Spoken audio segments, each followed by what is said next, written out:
మా latest videos కోసం మా ఈ తెలుగు న్యూస్ ఛానల్ సబ్స్క్రైబ్ చేసి గంట సింబల్ యాక్టివేట్ చేసుకోండి. రేపే వరలక్ష్మి వ్రతం మహా పవిత్రమైన రోజు. లక్ష్మీదేవికి ఎంతో ఇష్టమైన రోజు గనుక ఈ వరలక్ష్మి వ్రతం రోజున మందార ఆకుతో ఈ చిన్న పని చేస్తే చాలు, మీకు బంగారం భూములు కొనుక్కునే అదృష్ట యోగాలు సిద్ధిస్తాయి. మీరు కోరినంత బంగారం కొనుక్కోగలుగుతారు. ఎందుకంటే మనిషి జీవితంలో ఆర్థిక స్థిరత్వం అనేది చాలా ముఖ్యం. అందులోనూ మన భారతీయులకు బంగారం మరియు భూమి అంటే కేవలం ఆస్తులు మాత్రమే కాదు, అవి ఒక సెంటిమెంట్, ఒక సామాజిక హోదా మరియు భవిష్యత్తుకు భరోసా. బంగారం ధర రోజురోజుకు ఆకాశాన్ని తాకుతోంది. ఒకప్పుడు తులం బంగారం తక్కువ ధరకే వచ్చేది, కానీ ఇప్పుడు సామాన్యుడు తులం బంగారం కొనాలంటే ఎంతో కష్టపడాల్సి వస్తుంది. అలాగే భూమి కూడా. భూమిపుత్రుడు అని పిలువబడటం మన సంస్కృతిలో ఒక గొప్ప గౌరవం. సొంత ఇల్లు ఉండాలి, కాస్తో కూస్తో సాగు భూమి ఉండాలి అనేది ప్రతి ఒక్కరి కల. ఈ రోజుల్లో భూమి విలువ బంగారం కంటే వేగంగా పెరుగుతోంది. అందుకే ప్రతి ఒక్కరూ తమ సంపాదనలో కొంత భాగాన్ని ఈ రెండు రూపాల్లో దాచుకోవాలని తపిస్తుంటారు. కానీ ఎన్ని ప్రయత్నాలు చేసినా చేతికి వచ్చిన డబ్బు వచ్చినట్లే వెళ్ళిపోతుంటే, అప్పుల బాధలు వేధిస్తుంటే, కనీసం ఒక చిన్న ముక్కు పుడక కొనాలన్నా, గజం స్థలం కొనాలన్నా అడ్డంకులు ఎదురవుతుంటే వాటి వెనుక ఏదో ఒక దోషం కానీ లేదా లక్ష్మీ కటాక్షం లోపించడం కానీ ఉండవచ్చు. కానీ ఈ వరలక్ష్మి వ్రతం రోజున మందార ఆకుతో చేసే ఈ పరిహారం మీ దరిద్రాన్ని పోగొట్టి ధన ప్రవాహాన్ని మీ వైపు తిప్పుతుంది. తద్వారా మీరు బంగారం మరియు భూములు కొనే స్థాయికి చేరుకుంటారు. కాబట్టి తప్పనిసరిగా అందరూ ఈ వరలక్ష్మి వ్రతం రోజు మందార ఆకుతో ఈ పరిహారం చేసుకోండి. మరి అసలు ఈ వరలక్ష్మి వ్రతం రోజున మందార ఆకుతో ఏం చేయాలి, ఆ పరిహారం ఏమిటి అనే విషయాన్ని ఇప్పుడు ఈ వీడియోలో అత్యంత వివరంగా తెలుసుకుందాం. ఫ్రెండ్స్, ఈ వీడియోను ఎక్కడా స్కిప్ చేయకుండా చివరి వరకు చూడండి. ఎందుకంటే మధ్యలో వదిలేస్తే ఈ పరిహారంలోని అసలు పరమార్థం మీకు అర్థం కాకపోవచ్చు. అలాగే వీడియోలోకి వెళ్లే ముందు కమెంట్ బాక్స్లో ఓం శ్రీ ధనలక్ష్మీదేవియే నమః అని కమెంట్ చేయండి. ఇక ఆలస్యం చేయకుండా వీడియోలోకి వెళ్దాం. మామూలుగా వరలక్ష్మి వ్రతం అంటే పరిహారాలకు పెట్టింది పేరు. వరలక్ష్మి వ్రతం రోజు మనకున్నటువంటి చెడును తీసేసుకోవడానికి మనం ఎలాంటి పరిహారాలు చేసినా రిజల్ట్ అనేది కొన్ని క్షణాల్లోనే వస్తుంది. ఎందుకంటే వరలక్ష్మి వ్రతం రోజుకి శక్తి ఎక్కువగా ఉంటుంది. మామూలు రోజుల్లో మనం ఎన్ని పరిహారాలు చేసినప్పటికీ వాటికి రిజల్ట్ రావడానికి కొంచెం ఆలస్యం అవుతుంది. కానీ వరలక్ష్మి వ్రతం రోజు చేసేటటువంటి పరిహారాలకు రిజల్ట్ కొన్ని క్షణాల్లోనే లేదా కొన్ని నిమిషాల్లోనే వెంటనే వచ్చేస్తుంది. ఈ వరలక్ష్మి వ్రతం అంటే లక్ష్మీదేవికి ఎంతో ప్రీతికరమైన రోజు. ఇలాంటి వరలక్ష్మి వ్రతం రోజు చేసే ఈ పరిహారం వల్ల 100% రిజల్ట్ అనేది ఖచ్చితంగా వస్తుంది. మందార ఆకు గురించి మనం మాట్లాడుకోవాలి అంటే ప్రకృతి ప్రసాదించిన అద్భుతమైన వనరులలో ఇది ఒకటి.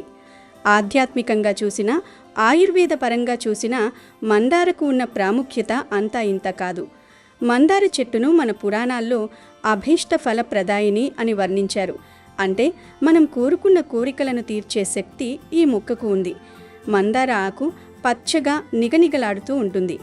మందార ఆకు విశ్వంలోని సకల శక్తి తరంగాలను గ్రహించి వాటిని సానుకూల శక్తిగా మార్చి మనకు అందిస్తుంది. ముఖ్యంగా ఎరుపు రంగు మందార పువ్వులు గణపతికి, అమ్మవారికి ఎంతో ఇష్టమో మనందరికీ తెలుసు. అయితే పువ్వుల వెనుక ఉన్న ఆకు కూడా అంతే శక్తివంతమైనది. లక్ష్మీదేవికి మందార అంటే ఎంతో ప్రీతికరమైనది అని శాస్త్రాలు చెబుతున్నాయి. ఎక్కడైతే మందార చెట్టు ఉంటుందో అక్కడ దుష్టశక్తులు దరిచేరవు. మందార ఆకులో లక్ష్మీ కటాక్షాన్ని ఆకర్షించే గుణం ఉంది.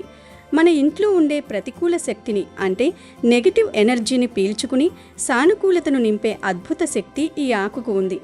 మందార ఆకుకే కాదు, మందార చెట్టుకు కూడా ఎన్నో శక్తులు ఉంటాయి. మందార చెట్టును ఎవరైతే ఇంటి దగ్గర పెంచుకుంటారో వారి ఇంట్లో ధన సమస్యలు ఎక్కువగా రావు. మందారలోని ప్రతి ఆకులో, కొమ్మలో ముక్కోటి దేవతలు కొలుమై ఉంటారు. ముఖ్యంగా ఇంటి సింహద్వారం వద్ద ఎర్రని పూలు పూసే మందార మొక్క ఉంటే అది ఒక అద్భుతమైన నరదృష్టి నివారణగా పనిచేస్తుంది. సమాజంలో మనం ఎదుగుతున్నప్పుడు మనపై పడే కుళ్ళు, కుతంత్రాలు లేదా ఇతరుల నెగిటివ్ ఎనర్జీని ఈ మొక్క తన ఆకర్షణీయమైన పూల ద్వారా గ్రహించి నిర్వీర్యం చేస్తుంది. తద్వారా మీ ఇంటిని ఒక అదృశ్య రక్షణ కవచంలా కాపాడుతుంది. అలాగే మందార మొక్క ఉన్న ఇళ్లలో భార్యాభర్తల మధ్య అన్యోన్యత పెరిగి మనస్పర్ధలు తొలగిపోతాయి. అయితే రంగుల విషయంలో జాగ్రత్త వహించాలి. కేవలం ఎరుపు మరియు గాఢమైన పింక్ రంగు మందారాలను మాత్రమే ఇంటి ఆవరణలో పెంచడం అత్యంత శుభప్రదం. తెలుపు, పసుపు లేదా గంధం రంగు మందారాలను ఇంటి ముందు పెంచడం వల్ల అనారోగ్య సమస్యలు లేదా మానసిక అశాంతి కలిగే అవకాశం ఉంది. వాస్తుశాస్త్ర ప్రకారం మందార మొక్కను ఇంటికి తూర్పు లేదా ఉత్తర దిశలో నాటడం వల్ల సూర్యశక్తి పుష్కలంగా లభించి ఆత్మవిశ్వాసం పెరుగుతుంది. మొక్క ఎప్పుడూ పచ్చగా జీవకళతో ఉండేలా చూసుకోవాలి. ఒకవేళ మొక్క ఎండిపోతుంటే అది ఇంట్లో నెగిటివ్ ఎనర్జీ పెరుగుతోందని అర్థం. అటువంటప్పుడు వెంటనే కొత్త మొక్కను నాటుకోవాలి. ప్రతిరోజు ఉదయాన్నే వికసించిన ఎర్ర మందారాలను చూడడం వల్ల మెదడులోని ఒత్తిడి తగ్గి ప్రశాంతత లభిస్తుంది. ఇక ధనాన్ని ఆకర్షించడంలో మందార ఆకు ఒక అయస్కాంతంలా పనిచేస్తుంది. మీ జాతకంలో ఎన్ని దోషాలున్నా ఈ వరలక్ష్మీ వ్రతం రోజు మందార ఆకుతో చేసే పరిహారం వాటిని అణిచివేస్తుంది. మందార ఆకుకున్న మరో గొప్ప గుణం ఏమిటంటే అది సహనాన్ని మరియు స్థిరత్వాన్ని ఇస్తుంది. బంగారం, భూమి వంటి స్థిరాస్తులు కొనాలంటే మనిషికి మానసిక స్థిరత్వం, సరైన నిర్ణయం తీసుకునే శక్తి ఉండాలి. ఆ శక్తిని ఈ ఆకు మనకు ప్రసాదిస్తుంది. లక్ష్మీదేవి చంచలమైనది అంటారు, కానీ మందార ఆకుతో చేసే పూజ వల్ల ఆ లక్ష్మి మీ ఇంట్లో స్థిరంగా నివాసం ఉంటుంది. అందుకే దీనిని ధన ఆకర్షణ పత్రం అని కూడా పిలువవచ్చు. మందార ఆకులోని 5 ఈనెలు పంచభూతాలకు ప్రతీకగా చెబుతారు. ఈ పంచభూతాల ఆశీస్సులు ఉంటేనే మనం భూమిని గాని బంగారాన్ని గాని సంపాదించగలం. ప్రకృతిలోని ఈ అద్భుత శక్తిని మనం సరైన సమయంలో, అంటే ఈ వరలక్ష్మీ వ్రతం వంటి పర్వదినాన ఉపయోగించుకుంటే ఫలితం రెట్టింపవుతుంది. కష్టపడడం మన వంతైతే ఆ కష్టానికి దైవ బలాన్ని తోడు చేయడం ఇలాంటి పరిహారాల వంతు. మందార ఆకును కేవలం ఒక ఆకుగా చూడకండి.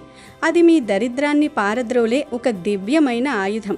మీ కోరికలు ఎంత పెద్దవైనా ఆ కోరికల భారాన్ని మోసి వాటిని దేవతలకు చేరవేసే వాహికగా ఈ ఆకు పనిచేస్తుంది. అందుకే ఈ పరిహారంలో మందార ఆకును ప్రధానంగా ఎంచుకోవడం జరిగింది. అసలు మందార ఆకుతో ఏం చెయ్యాలంటే ఈ వరలక్ష్మీ వ్రతం రోజు సాయంత్రం 7 లోపు, అంటే పగటిపూట ఎప్పుడైనా సరే ఈ పరిహారాన్ని చేసుకోవచ్చు. ముందు ఒక మంచి మందార ఆకును ఎంచుకోవాలి.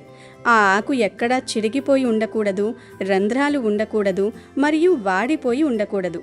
పచ్చగా ఆరోగ్యంగా ఉన్న ఒక ఆకును చెట్టు నుండి కోసేటప్పుడు ఆ చెట్టుకు నమస్కరించి మీ కోరికను మనసులో అనుకుని కొయ్యండి. ఆ తర్వాత ఆ ఆకును శుభ్రమైన నీటితో కడిగి తుడిచి మీ పూజ గదిలోకి తీసుకువెళ్ళండి. పూజ గదిలో లక్ష్మీదేవి పటం ముందు ఒక పీటపై లేదా నేరుగా దేవుడి ముందే ఈ ఆకును ఉంచాలి. ఆకు చివర భాగం మీ వైపు ఉండేలా చూసుకోండి. ఇప్పుడు ఆ మందార ఆకుకు 3 చోట్ల కుంకుమ బొట్లు పెట్టాలి. ఈ 3 బొట్లు త్రిమూర్తులకు లేదా త్రిశక్తి స్వరూపాలకు ప్రతీక. ఆ తర్వాత ఆ మందార ఆకు మధ్యలో ఒక స్పూన్ పెసరపప్పును వెయ్యాలి. పెసరపప్పు ఎందుకు అంటే ఈ పప్పు మన జాతకంలో దోషాలను తొలగిస్తుంది, బంగారం, భూములు కొనగలిగే శక్తిని ఇస్తుంది. పెసరపప్పుకు ఆ శక్తి ఉంది గనుక పప్పు వేసి ఆ పెసరపప్పు పైన ఒక చిన్న బెల్లం ముక్కను ఉంచాలి. బెల్లం గురుగ్రహానికి మరియు సూర్యుడికి సంకేతం. జీవితంలో తీపిని, అంటే విజయాన్ని మరియు ఐశ్వర్యాన్ని బెల్లం సూచిస్తుంది. ఆ పైన 5 ఏలకులని కూడా ఆ ఆకు మీద పెట్టాలి. దీనితో పాటు చిటికెడు పసుపును కూడా ఆ ఆకు పైన వెయ్యాలి. పసుపు మంగళకరమైనది మరియు లక్ష్మీ స్వరూపం గనుక ఇలా ఆకుపై పెసరపప్పు, బెల్లం, యాలకులు, పసుపు ఉంచిన తర్వాత 2 చేతులు జోడించి అమ్మవారికి నమస్కరించాలి.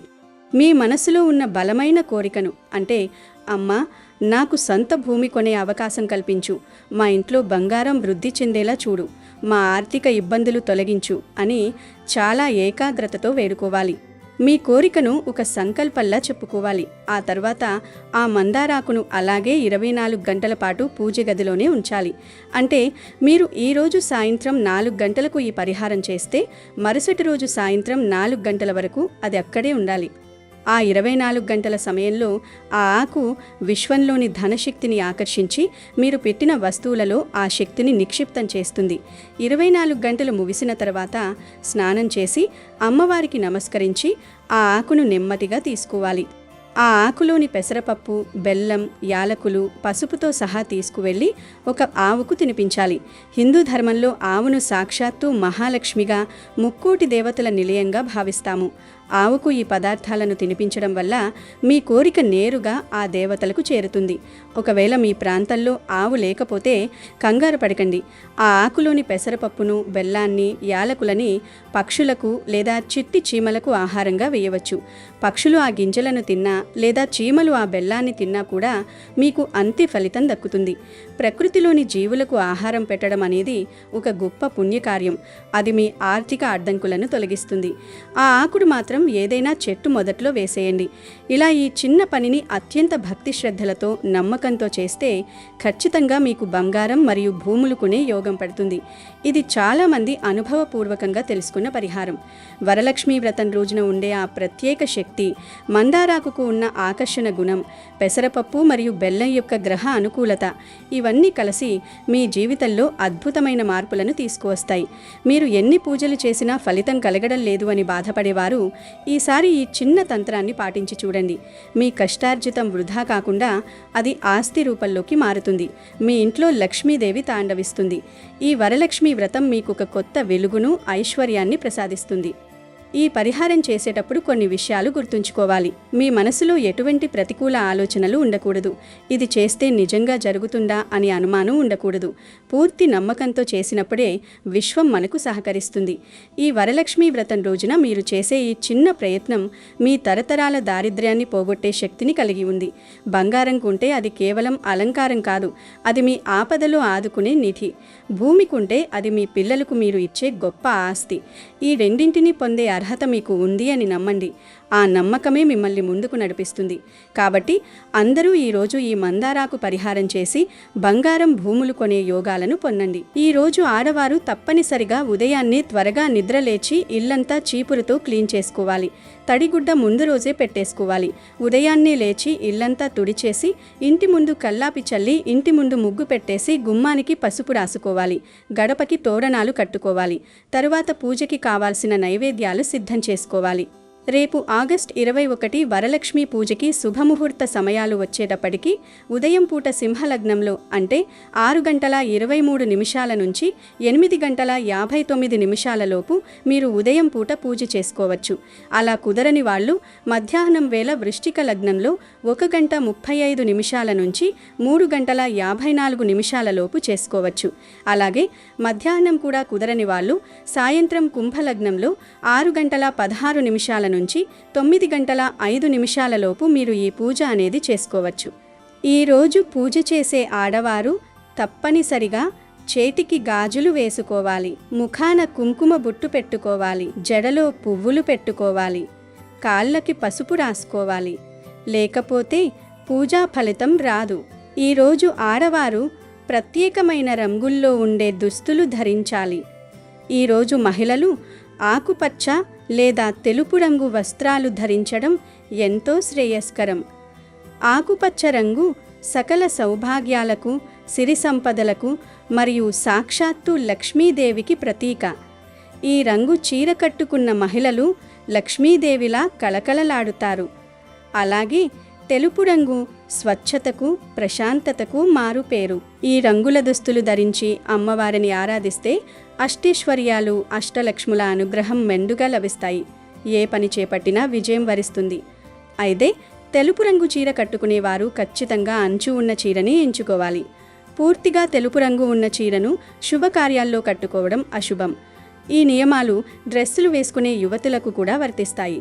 వారు కూడా ఆకుపచ్చ లేదా తెలుపు రంగులనే ఎంచుకోవాలి. ముఖ్యంగా నలుపు రంగు దుస్తులను ఈ రోజున పొరపాటున కూడా వేసుకోకూడదు. ఇక గాజుల విషయానికి వస్తే ఈరోజు పసుపు లేదా ఆకుపచ్చ రంగు గాజులు ధరిస్తే లక్ష్మీదేవి అనుగ్రహం మెండుగా లభిస్తుంది. భక్తితో వేడుకుంటే వరాలను ఇచ్చే తల్లి వరలక్ష్మీదేవి. ఈ వ్రతాన్ని ఆచరించడానికి ఏ నిష్టలు, నియమాలు, మడులు అవసరం లేదు. నిశ్చలమైన భక్తి, ఏకాగ్ర చిత్తం ఉంటే చాలు. వరలక్ష్మీ వ్రతం ఎంతో మంగళకరమైంది. ఈ వ్రతాన్ని చేయటం వల్ల లక్ష్మీదేవి కృపా కటాక్షాలు కలిగి ఐశ్వర్యం సిద్ధిస్తుంది, సకల శుభాలు కలుగుతాయి. స్త్రీలు దీర్ఘకాలం సుమంగళిగా ఉండేందుకు ఈ వ్రతం ఆచరించటం తప్పనిసరి. లక్ష్మీదేవి సంపదలను ఇచ్చే తల్లి. సంపదలంటే కేవలం ధనం మాత్రమే కాదు, ధాన్య సంపద, పశు సంపద, గుణ సంపద, జ్ఞాన సంపద మొదలైనవి ఎన్నో ఉంటాయి. వర అంటే శ్రేష్టమైన అనే అర్థం కూడా ఉంది. శ్రావణ మాసం శుక్లపక్షంలో పౌర్ణమికి ముందు వచ్చే శుక్రవారాన్ని వరలక్ష్మీ వ్రతంగా జరుపుకోవటం హిందూ ఆచారం. వరలక్ష్మి దేవత విష్ణుమూర్తి భార్య. హిందూ మతం ప్రచారం ఈ పండుగ విశిష్టమైనది. వరాలు ఇచ్చే దేవతగా వరలక్ష్మీదేవిని కొలుస్తారు. వరలక్ష్మీ వ్రతాన్ని ఆంధ్రప్రదేశ్, తెలంగాణ, కర్ణాటక రాష్ట్రాలలోని మహిళలు అధికంగా ఆచరిస్తారు. ఈ పండుగను ముఖ్యంగా వివాహమైన మహిళలు నిర్వహిస్తారు. ఈ రోజున దేవతను పూజిస్తే అష్టలక్ష్మీ పూజలకు సమానం అనే నమ్మకంతో కుటుంబ సభ్యులు కూడా పాలు పంచుకుంటారు. వరలక్ష్మీదేవికి ఓ ప్రత్యేకత ఉంది. మిగిలిన లక్ష్మీ పూజల కంటే వరలక్ష్మీ పూజ శ్రేష్టమని శాస్త్రవచనం. శ్రీహరికి ఇష్టమైన, పైగా విష్ణువు జన్మ నక్షత్రమైన శ్రవణం పేరిట వచ్చే శ్రావణ మాసంలో వరలక్ష్మీ వ్రతాన్ని చేసుకుంటే విశేష ఫలితాలు లభిస్తాయి. సర్వమంగళ సంప్రాప్తి కోసం, సకల అభిష్టాల కోసం, నిత్య సుమంగళిగా తాము వర్ధిల్లాలని పుణ్యస్త్రీలు ఈ వ్రతం చేస్తారు. దక్షిణ భారతదేశంలో ఈ వరలక్ష్మీ వ్రతాన్ని వివిధ సాంప్రదాయాలలో ఆచరిస్తారు. ఎవరు ఏ పద్ధతులు పాటించినా శ్రీలక్ష్మిని కొలిచే తీరు మాత్రం అందరిది ఒక్కటే. సకల శుభకరమైన, సన్మంగళదాయకమైన వరలక్ష్మీదేవి పూజ జగన్నాథకరమైనదని భక్తులందరి ప్రగాఢ విశ్వాసం. వరాలు ఇచ్చే దేవతగా వరలక్ష్మీదేవిని కొలుస్తారు. ఈ వ్రతాన్ని ఆంధ్రప్రదేశ్, తెలంగాణ, కర్ణాటక రాష్ట్రాల్లో స్త్రీలు అధికంగా చేస్తారు. ఈ వ్రతాన్ని ముఖ్యంగా వివాహమైన మహిళలు నిర్వహిస్తారు. ఈ రోజున వరలక్ష్మీ దేవతను పూజిస్తే అష్టలక్ష్మీ పూజలకు సమానం అనే నమ్మకంతో కుటుంబ సభ్యులు కూడా వరలక్ష్మీ పూజలో పాలు పంచుకుంటూ ఉంటారు. ముఖ్యంగా మంచి భర్త, కుమారులు కలగాలని కూడా అమ్మాయిలు ఈ పూజ చేస్తారు. వరలక్ష్మీదేవిని పూజిస్తే అష్టైశ్వర్యాలైనటువంటి సంపద, భూమి, శిక్షణ, ప్రేమ, కీర్తి, శాంతి, సంతోషము వంటి శక్తులన్నీ కూడా లభిస్తాయని ప్రగాఢ విశ్వాసం. అత్యంత పవిత్రమైన ఈ వరలక్ష్మీ వ్రతం అంటే ఆ లక్ష్మీదేవికి ఎంతో ఇష్టం. ఈరోజు ఒక ప్రత్యేకమైన చెట్టును కేవలం తాకితే చాలు ఇంట్లో ధనవర్షం కురుస్తుంది, లక్ష్మీదేవి కోట్ల వర్షం కురిపిస్తుంది అని శాస్త్రాలు చెప్తూ ఉన్నాయి. హిందువులు అన్ని జీవుల్లోనూ దేవుణ్ణి చూశారు. అందువలనే ఆవులు వంటివి పూజనీయ జంతువులయ్యాయి. అలాగే కొన్ని పర్వతాలు పుణ్యస్థలాలయ్యాయి, కొన్ని నదులు పుణ్య నదులయ్యాయి. వాటికి ఆ పవిత్రత ఏ విధంగా వచ్చిందో వివరించే కథలు కూడా ఉన్నాయి. అలాగే చెట్లల్లో కూడా దేవుణ్ణి చూశారు. కొన్ని చెట్లను దేవతా వృక్షాలన్నారు. నిజానికి చెట్లు భూమి మీద సౌరశక్తిని గ్రహించుకునే కేంద్రాల్లో ముఖ్యమైనవి. అవి మనకు కాయలు, పండ్లు, పువ్వులు, ఔషధాలు ఇవ్వటంతో పాటు వంట చెరుకు వంటివి ఇచ్చి మానవాళి మనుగడకు ఎంతగానో తోడ్పడుతూ ఉన్నాయి. అయితే చెట్లకు కూడా మనుషుల మాదిరి ఆనందము, బాధ వంటివి ఉంటాయని మనువు పేర్కొన్నారు. ఈ విషయం ఆధునిక విజ్ఞాన శాస్త్రరీత్యా కూడా నిరూపితమైంది. భారతీయ ఋషులు సైతం కొన్ని వృక్షాలను పవిత్రమైనవిగా పేర్కొన్నారు. ప్రత్యేకంగా ఈ వరలక్ష్మీ వ్రతం రోజు ఒక చెట్టును తాకితే చాలు సమస్యలన్నీ కూడా పోతాయి. మరి ఆ చెట్టు ఏమిటంటే వేప చెట్టు. ఈరోజు సాక్షాత్తు అమ్మవారి స్వరూపమైన వేప చెట్టును ఎవరైతే తాకుతారో వారి ఇంట్లో అమ్మవారు కోట్ల వర్షం కురిపిస్తుంది, వారికి మహారాజయోగం పడుతుంది. ఈరోజు ఎక్కడ వేప చెట్టు కనిపించినా అక్కడికి వెళ్ళి వేప చెట్టును లక్ష్మీ స్వరూపంగా భావించి చెట్టుకు కొన్ని నీళ్లు పోసి చెట్టు చుట్టూ 3 ప్రదక్షిణాలు చేసి ఆ తర్వాత ఆ వేప చెట్టును 11 సార్లు తాకితే చాలు మీ దశ ఈ రోజుతో మారిపోతుంది. కుబేరుడి అనుగ్రహం లభిస్తుంది. బోలెడంత బంగారం కొనుక్కునే యోగాలు వస్తాయి. ఎందుకంటే ఈ వరలక్ష్మీ వ్రతం అంటే ఆ లక్ష్మీదేవికి ఎంతో ఇష్టం. ఈరోజు వేప చెట్టును తాకితే మన ఒంట్లోకి దైవిక శక్తులు ప్రవేశిస్తాయి. మనకు ఉండే సమస్యలు కూడా పోతాయి, ధనలాభం కలుగుతుంది. ఇదంతా చేయటం కుదరని వారు ఈరోజు జస్ట్ వేప చెట్టు కనిపిస్తే ఆ చెట్టును తాకితే చాలు, మీకు అదృష్టం పడుతుంది. మీ తలరాత ఈ రోజుతో మారి కుబేరులు అవ్వటం ఖాయం. ఎందుకంటే వేప చెట్టు మహాశక్తివంతమైన చెట్టు. వేప చెట్టులో ఎన్నో రకాల ఔషధ గుణాలు దాగి ఉన్నాయి. అంతేకాదు వేప ఆకులతో నుండి మనకు ఆక్సిజన్ అనేది ఎక్కువగా వస్తూ ఉంటుంది. కనుక వేప చెట్టు అనేది శాస్త్రపరంగాను సైన్స్ పరంగాను కూడా ఎంతో గొప్ప ప్రాముఖ్యతను పొంది ఉంది. అన్ని వృక్షాల్లోకెల్లా వేప చెట్టు పరమ పవిత్రమైనది. వేప చెట్టును లక్ష్మీ స్వరూపంగా, లక్ష్మీ నివాసంగా పరిగణిస్తారు. పూర్వం మన పెద్దవారు లక్ష్మీదేవి ఫోటో లేకపోతే వేప చెట్టునే అమ్మవారిగా భావించి వేప చెట్టుకు పూజ చేసేవారు. వేప చెట్టును పూజించటం వల్ల గ్రహబాధలు తొలగిపోతాయి. వేప చెట్టును భగవత్ స్వరూపంగా హిందువులు భావిస్తూ ఉంటారు. వేప చెట్టు అనేక రోగాలను నయం చేస్తుంది. గాలిలో ఉన్న హానికారక బ్యాక్టీరియాను నాశనం చేస్తుంది. ఇటువంటి వేప చెట్టును ఈ వరలక్ష్మి వ్రతం రోజు తాకితే అదృష్టం పడుతుంది, ఐశ్వర్య వర్షం కురుస్తుంది.